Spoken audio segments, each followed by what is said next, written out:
السلام علیکم لسنر، کیسے ہیں آپ؟ میں امید کرتی ہوں آپ سب خیریت سے ہوں گے۔ اللہ تعالی ہم سب کو اپنے حفظ و امان میں رکھے اور شیطان کے شر سے بچائے، آمین۔ لسنر، آج کچھ طبیعت ٹھیک نہیں ہے۔ اگر آواز میں کچھ پرابلمس ہوں تو پلیز اگنور کیجیے گا۔ آج کا واقعہ حیدرآباد سے شمائلہ نے بھیجا ہے۔ چلیے ان کی زبانی سنتے ہیں۔ وہ کہتی ہیں، کچھ سال پہلے میرے ہسبینڈ کو ڈینگی ہو گیا تھا۔ ان کی حالت بہت خراب تھی، جس وجہ سے ڈاکٹرز نے انہیں ایڈمٹ کرنے کا کہا تھا۔ اسی دن ہم نے انہیں ایڈمٹ کرا دیا۔ ہم نے انہیں پرائیویٹ روم میں، جو کہ اس ہاسپٹل کے 6 فلور پر تھا، اس میں ایڈمٹ کرایا۔ ہمارا روم سب سے لاسٹ میں تھا۔ میرے ہسبینڈ کا ٹریٹمنٹ شروع ہو چکا تھا۔ اٹینڈنٹ کے طور پر میں ان کے ساتھ رہ رہی تھی۔ باہر کوریڈور میں اسٹاف کے لیے کاؤنٹر بنا ہوا تھا، جہاں سے وہ تمام پیشنٹ کی دیکھ بھال کرتے تھے۔ شام میں میرے بچے گھر چلے گئے تھے۔ رات میں اسٹاف نے ہسبینڈ کو میڈیسن وغیرہ دی۔ تھوڑی دیر بعد ہی وہ سو گئے۔ میں صوفے پہ بیٹھی موبائل یوز کر رہی تھی کہ دروازے پہ نوک ہوتی ہے۔ میں سمجھی اسٹاف ممبر میں سے کوئی ہوگا۔ میں نے کہا اندر آ جائیں، پر کوئی اندر نہ آیا۔ کچھ دیر بعد دوبارہ نوک ہوتی ہے تو میں اٹھ کر دروازہ کھولتی ہوں۔ ایک عورت 2 سالہ بچے کو گود میں لیے کھڑی ملتی ہے۔ میں ان سے پوچھتی ہوں، جی فرمائیے۔ تو وہ کہتی ہیں، میں آپ کے ساتھ والے روم سے آئی ہوں۔ میرے بچے کو بھوک لگی ہے۔ اگر آپ کے پاس دودھ یا جوس ہے تو تھوڑا سا اس بوتل میں ڈال دیں۔ پھر وہ کہنے لگی، اصل میں میرے ہسبینڈ گئے ہوئے ہیں لینے، کافی دیر ہو گئی ہے، بچہ رو رہا تھا اس لیے میں آپ کے پاس آ گئی۔ میں نے ان سے معذرت کی کہ ہمارے پاس دودھ یا جوس نہیں ہے، تو وہ خاموشی سے چلی گئی۔ ہسبینڈ کو ڈرپ لگی ہوئی تھی۔ تقریباً 3 بجے کے قریب ان کی ڈرپ ختم ہوئی تو میں اسٹاف کو بلانے باہر گئی۔ باہر کوریڈور میں سناٹا چھایا ہوا تھا۔ ہر طرف خاموشی تھی۔ پرائیویٹ رومز کے تمام دروازے بند تھے۔ جب میں کاؤنٹر پر پہنچی تو وہاں کوئی بھی اسٹاف نہ تھا۔ مجھے بڑی حیرت ہوئی اور غصہ بھی آیا کہ اتنی لاپرواہی۔ میں کافی دیر کھڑی ویٹ کرتی رہی، پر کوئی نہ آیا۔ کاؤنٹر سے کچھ فاصلے پر لفٹ تھی۔ لفٹ کی جب بیل ہوئی تو میں نے اس طرف دیکھا تو ایک شخص وہیل چیئر پر بیٹھا باہر آ رہا تھا۔ وہ آ کر میرے سائڈ پہ کھڑے ہو گئے۔ میں سمجھی کہ وہ بھی اسٹاف کا ویٹ کر رہے ہیں۔ کچھ دیر بعد میں نے ان کی طرف دیکھا تو وہاں کوئی نہ تھا، نہ کوئی شخص تھا اور نہ ہی کوئی وہیل چیئر۔ میں ایک دم سے خوف زدہ ہو گئی کہ یہ کیا؟ کہ اتنے میں مجھے کاؤنٹر سے آواز آتی ہے، میم کین آئی ہیلپ یو؟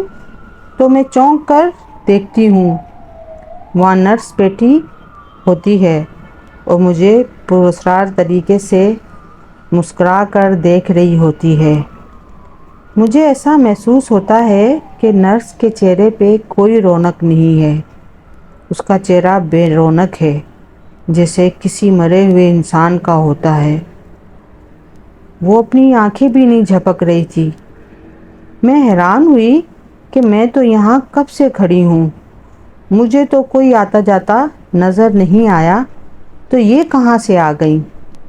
میں یہ باتیں سوچ رہی تھی کہ اچانک وہ بولی، ہم یہاں شروع سے ہیں۔ اس کے بولنے کا انداز اس قدر بھیانک تھا، اس کی آواز میں عجیب سی گڑگڑاہٹ تھی۔ پھر مجھے کہتی ہے، چلیے میں آپ کے پیشنٹ کو دیکھ لیتی ہوں۔ جیسے ہی وہ کاؤنٹر سے نکل کر میرے سامنے آتی ہے تو اسے دیکھ کر میرے رونگٹے کھڑے ہو جاتے ہیں۔ اس کا جسم جگہ جگہ سے کٹا ہوا تھا، وہاں سے خون رس رہا تھا۔ یہ دیکھ کر میں بے اختیار روم کی طرف بھاگتی ہوں تو پیچھے سے مجھے مرد اور عورت کے کہکے اور ہنسنے کی آوازیں آتی ہیں۔ میں جلدی سے روم کا دروازہ کھول کر اندر جاتی ہوں اور اندر سے دروازہ لاک کر دیتی ہوں۔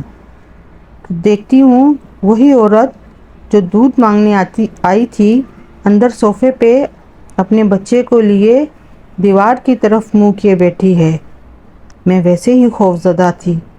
میں اسے کہتی ہوں، آپ کو کوئی مینرز نہیں؟ آپ بغیر اجازت کیسے اندر آ گئی؟ تو وہ اپنا چہرہ میری طرف موڑتی ہے۔ اس کی شکل اتنی خوفناک ہوتی ہے کہ میں الفاظ میں بیان نہیں کر سکتی، اور جو بچہ اس کی گود میں ہوتا ہے وہ بھیانک انداز میں ہنس رہا ہوتا ہے۔ مجھے سمجھ نہیں آتی میں کیا کروں۔ اچانک میں زور زور سے روتے ہوئے آیت الکرسی پڑھنا شروع کر دیتی ہوں کہ وہ کہتی ہے تم بچ گئی اور غائب ہو جاتی ہے۔ میں جلدی جلدی وضو کرتی ہوں، مصلی بچھا کر نماز پڑھنا شروع کر دیتی ہوں۔ میرے ہسبینڈ میڈیسن کے زیر اثر اب بھی گہری نیند سو رہے تھے۔ جیسے ہی صبح کا اجالا ہوتا ہے میں مصلی سے اٹھ کر دوبارہ باہر جاتی ہوں تو کاؤنٹر پہ مجھے تمام اسٹاف کھڑا نظر آتا ہے۔ میں ان سے رات کے بارے میں پوچھتی ہوں، آپ لوگ کہاں تھے؟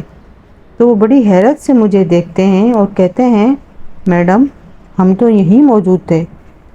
میں ان سے کہتی ہوں، آپ جھوٹ بول رہے ہیں، میں رات میں جب یہاں آئی تھی تو یہاں کوئی نہیں تھا، اور میں رات کا واقعہ انہیں بتاتی ہوں۔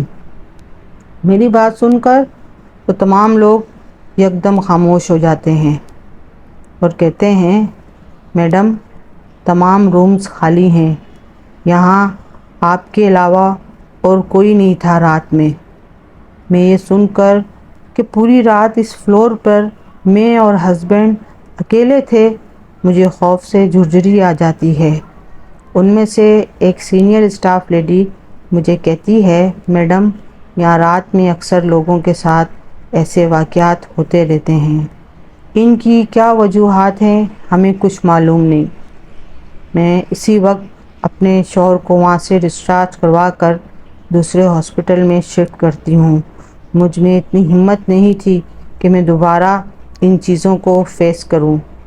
کافی سال گزر گئے اس حادثے کو، مگر آج تک سمجھ نہ سکی کہ وہ سب کیا تھا اور وہ مجھ سے کیا چاہتے تھے۔ بس یہ سوچ کر ہی تسلی ہوتی ہے کہ مجھے اور میرے ہسبینڈ کو کوئی نقصان نہیں پہنچا، اللہ نے ہمیں اپنی حفظ و امان میں رکھا۔ تو لسنر، یہ تھا آج کا واقعہ۔ میں امید کرتی ہوں آپ کو پسند آیا ہوگا۔ پلیز میرے چینل کو لائک کریں، شیئر کریں، سبسکرائب کریں۔ اللہ حافظ، دعاؤں میں یاد رکھیے گا۔